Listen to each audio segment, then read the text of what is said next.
Part 1. Hear a conversation between two flatmates, Craig and Don, who are looking for a third person to share their flat. First, you have some time to look at questions 1 to 5.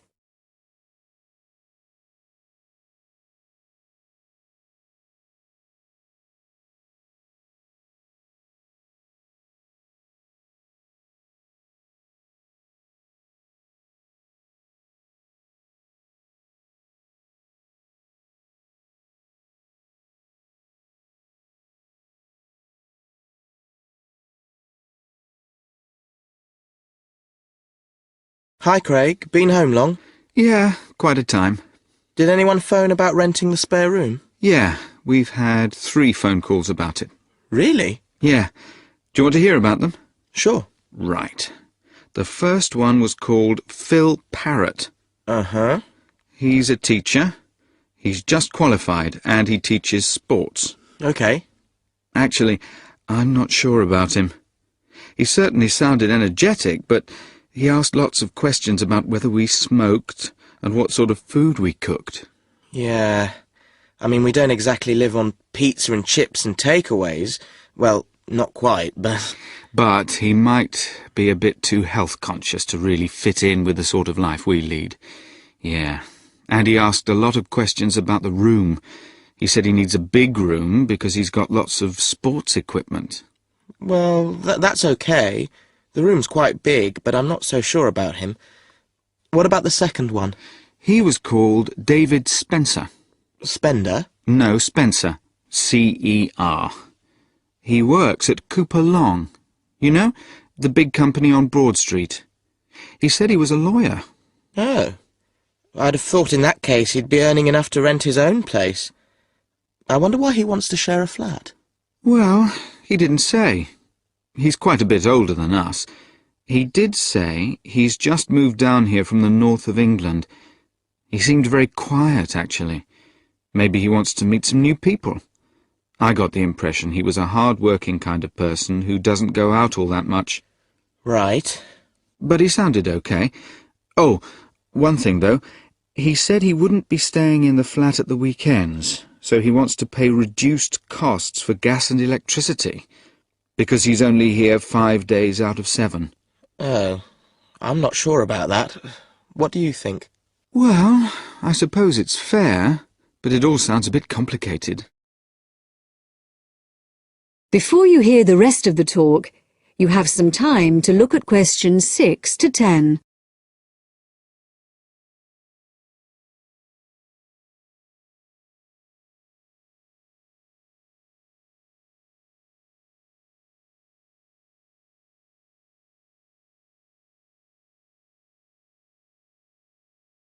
Anyway, there was a third person, Leo Norris. Yes? He's an engineer, Oh, yeah? and he's about our age. Right. What did he sound like? Well, actually, he was really funny. I couldn't stop laughing when I was talking to him. He said he was very lazy and never got up until noon at weekends, and I said that wouldn't be a problem here. No, certainly not. But actually, I suspect he was joking when he said he was lazy. I think he lives life as it comes. He's certainly not competitive or stressed, but he likes cycling and things like that. He sounds like an outdoor type. Anyway, I thought he sounded as if he'd fit in. He wanted to check if there was somewhere safe for his bicycle. That's not a problem. No, he can leave it in the garage with my car.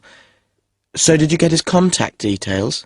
Yes, he left his mobile number. It's 0777 687 2433. And does he want to move in straight away? Well, he's paid his rent in his present place up to the 31st of September, but he said that if possible he'd like to move in a bit before then. He said the 28th of September. And he was okay about the rent? Yeah, he said it was fine. Right. So shall we give him a ring and see if he wants to come round and... That is the end of Part 1. You now have half a minute to check your answers.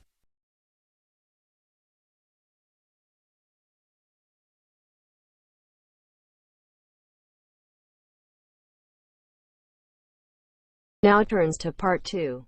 Part 2.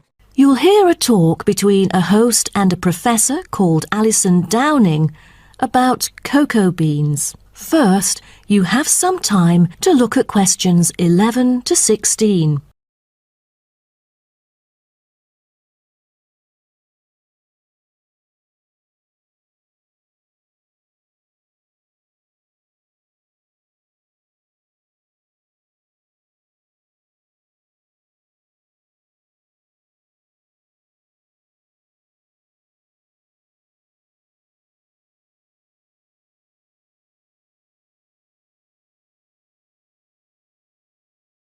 Now listen carefully and answer questions 11 to 16.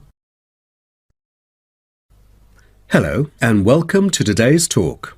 Here with me is the famous botanist, Professor Alison Downing. So, Alison, tell us something about cocoa beans. Cocoa beans, also called cacao beans, are the primary constituent in making chocolate, grown in tropical areas in South and Central America, West Africa and Asia. The cocoa tree is often raised on small family-owned farms. When the harvested pods are opened to expose the beans, the pulp and cocoa seeds are removed and the rind is discarded. The pulp and seeds are then piled in heaps, placed in bins or laid out on grates for several days. During this time, the seeds and pulp undergo a process called sweating, where the thick pulp liquefies as it ferments. The fermented pulp trickles away, leaving cocoa seeds behind to be collected.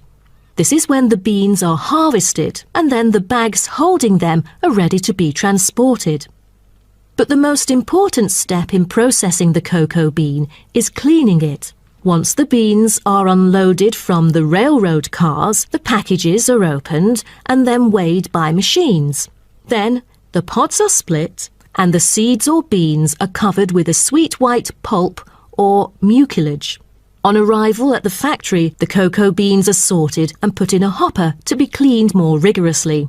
The wet beans are then transported to a facility so they can be fermented and dried. They are fermented for 4 to 7 days and must be mixed every 2 days.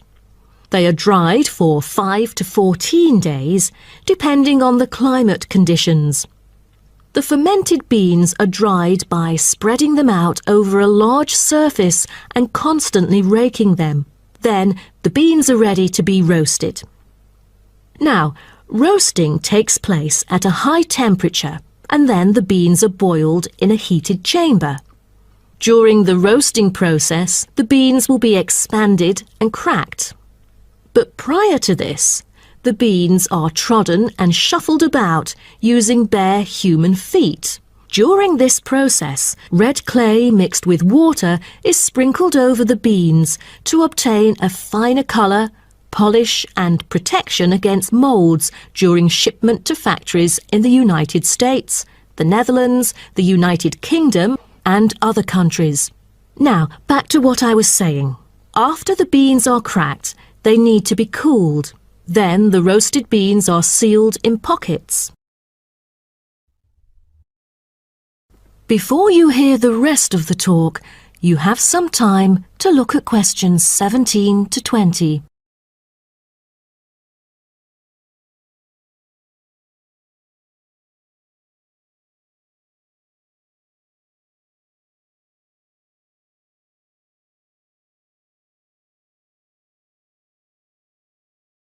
Now listen and answer questions 17 to 20. Wow, that is not a simple process, is it? But someone told me that different roasting levels of coffee can lead to different kinds of flavours. Yes, roasting coffee transforms the chemical and physical properties of green coffee beans into roasted coffee products. The roasting process is what produces the characteristic flavour of coffee by causing the green coffee beans to change in taste. Unroasted beans contain similar, if not higher levels of acids, protein, sugars and caffeine as those that have been roasted, but lack the taste of roasted coffee beans due to the Maillard and other chemical reactions that occur during roasting. The vast majority of coffee is roasted commercially on a large scale, but small-scale commercial roasting has grown significantly with the trend toward single-origin coffees served at specialty shops. Some coffee drinkers even roast coffee at home as a hobby in order to both experiment with the flavour profile of the beans and ensure the freshest possible roast. So here, I'm going to introduce some of these roasted coffee beans and their special flavours. Now, the first crack is lighter bodied and has a higher acidity level with no obvious roast flavour and is popular for its special mild taste. This level of roast is ideal for tasting the full original character of the coffee. The green beans are raw, unroasted coffee beans. They are strictly hard beans with a smoky flavour and are slightly acidic. We've also got French roast, and the flavour that comes across in French roast coffee usually has more to do with the roasting process than the actual quality of the beans. By the time the beans are dark enough to qualify as French, most of their original flavour has dissipated. In its place come the flavours of caramelising sugar, bittersweet coffee, and often a bit of chocolate. And finally, espresso smoky. That is, coffee brewed by forcing a small amount of nearly boiling water under pressure through finely ground coffee beans. Espresso is generally thicker than coffee brewed through other methods, has a higher concentration of suspended and dissolved solids, and has creamer on top. As a result of the pressurized brewing process, the flavours and chemicals in a typical cup of espresso are very concentrated. Espresso is also the base for other drinks, such as cafe latte, cappuccino, cafe macchiato, cafe mocha, flat white, or cafe americano. That is the end of part 2. You now have half a minute to check your answers.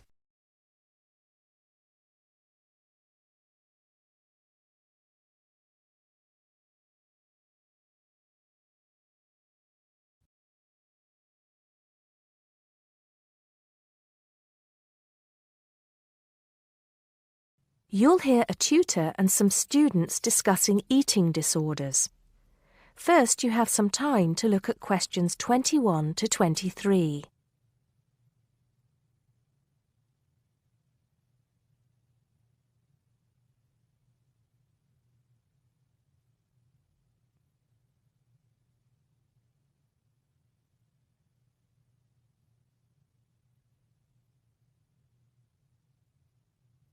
Now listen carefully and answer questions 21 to 23. Good afternoon. I hope everything is going well. Right, we've been looking at problems some people have with eating. And today I'd like to focus on one you've probably come across in your reading. It is sometimes called binge eating disorder, or BED. As you know, I am not a particular fan of these acronyms, so I will refer to it by the alternative name, compulsive eating disorder. Has anybody heard of it? Yes, I have. In fact, I read a case study of a first-year university student who was diagnosed with it.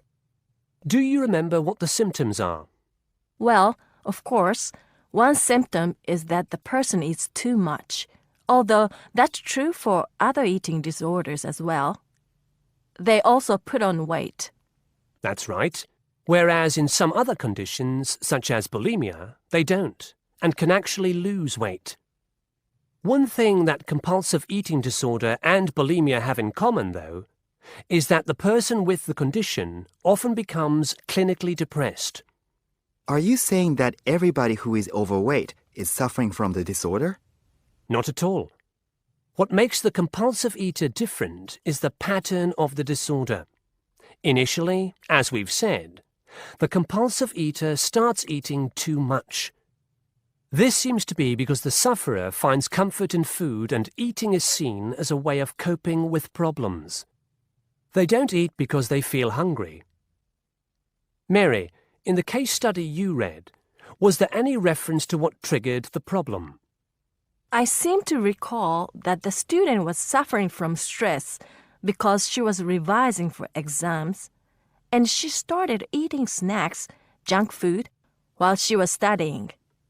Soon, she was eating snacks all the time, and it just got worse from there. Yes, that sounds plausible, although compulsive eating often starts a lot earlier than the case you describe. Before you hear the rest of the conversation, you have some time to look at questions 24 to 30.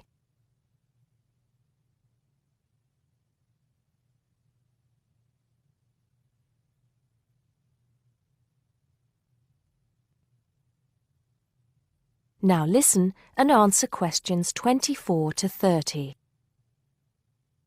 Anyway, once the condition has been triggered, often by constant snacking as you mentioned, it becomes progressively worse. Over a period of time, the sufferer loses control of their food intake. They become preoccupied with food, and the binge eating increases. Overeating blocks out negative emotions such as loneliness, worries about work, depression, and so on. But it is only a temporary effect. Apart from the physical discomfort that overeating often causes, the sufferer begins to feel embarrassed by their behavior. They then take drastic action to try to compensate.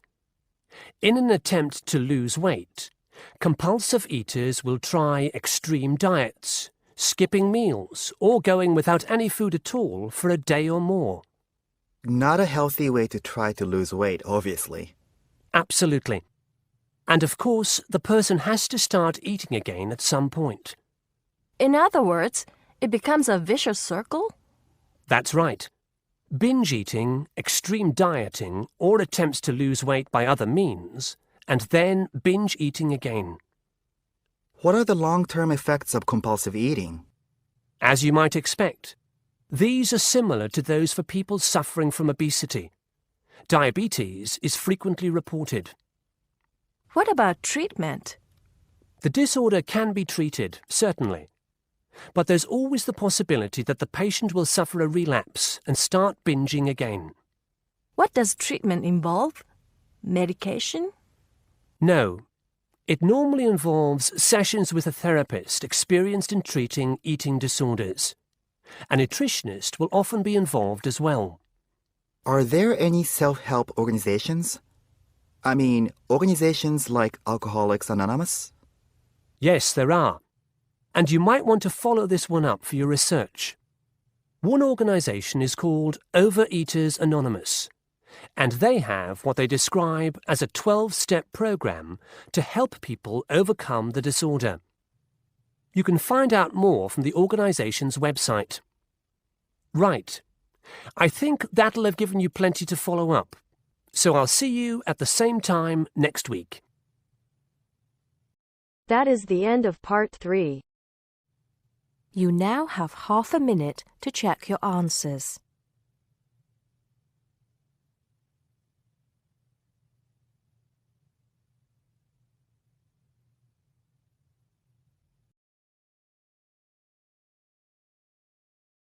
Now turns to part 4.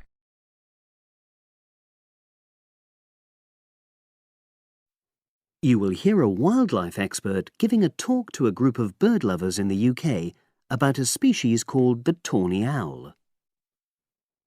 Before you listen, you have some time to look at questions 31 to 40.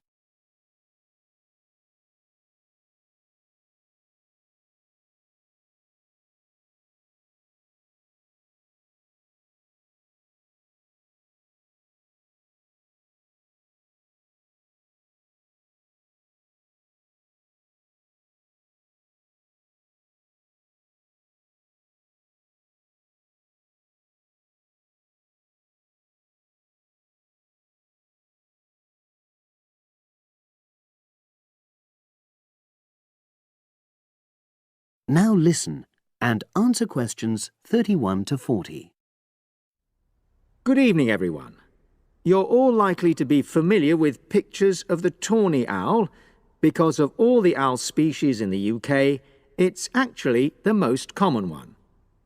But the chances are that you're more likely to have heard one than actually seen one, as it's also strongly nocturnal. This means that it normally ventures out at night. So, what kind of habitat does the tawny owl prefer? Well, a survey carried out in the 1980s confirmed that this owl is most likely to be found in woodland. If you look at a map of tawny owl distribution across Britain, you'll only see gaps in the treeless marshy areas of eastern England and in some of the more upland parts of northwest Scotland. However, you can sometimes find populations of tawny owls in urban areas too, either in parks or in large gardens. The tawny owl shows some obvious adaptations to its natural habitat. For example, both its wings and its tail are short, which helps it to maneuver through the trees. Also, the bird's plumage is a mixture of brown and grey, and this provides suitable camouflage for when the owl perches up against a tree trunk. Then there are its large eyes. The tawny owl's visual capacities are considerably better than those of humans, and although it can't see in complete darkness, it's sufficiently well equipped to be able to navigate its way around woodland on all but the most overcast nights. Another factor that contributes to the tawny owl's success as a hunter is its excellent memory of the layout of different areas. If you combine this ability with the owl's strongly territorial and sedentary nature, most populations of tawny owl are sit-and-wait predators, you realize that it has a good opportunity to predict where prey might be found. Finally, as well as having large eyes, the owl's sense of hearing is excellent, and this helps it to locate potential prey as it sits on its perch.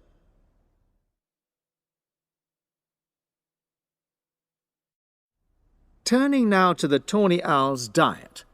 Woodland tawny owls feed mainly on mammals, especially small ones, such as wood mice and bank voles. But they'll also take things like frogs or bats, or even fish, if they happen to be available. In urbanized landscapes, the owls seem to prey more on birds. So there are some differences there. Let's just look briefly now at survival rates in the tawny owl.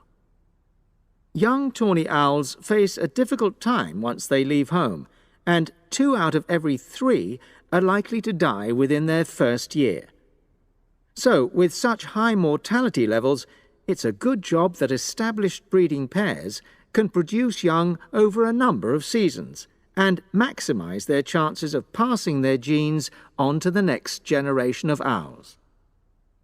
I've already mentioned the sedentary nature of the tawny owl, but it's not just adult tawny owls that are sedentary in their habits. Young birds, dispersing away from where they were born, rarely move far. The average distance is just 4 kilometres. There also appears to be some reluctance to cross large bodies of water. The owl is absent from many of the islands around our shores, with only occasional sightings in Ireland and the Isle of Wight off the south coast of England. Right, well, now I'll show you some photographs that have been taken in one or two of the... That is the end of part 4. You now have half a minute to check your answers.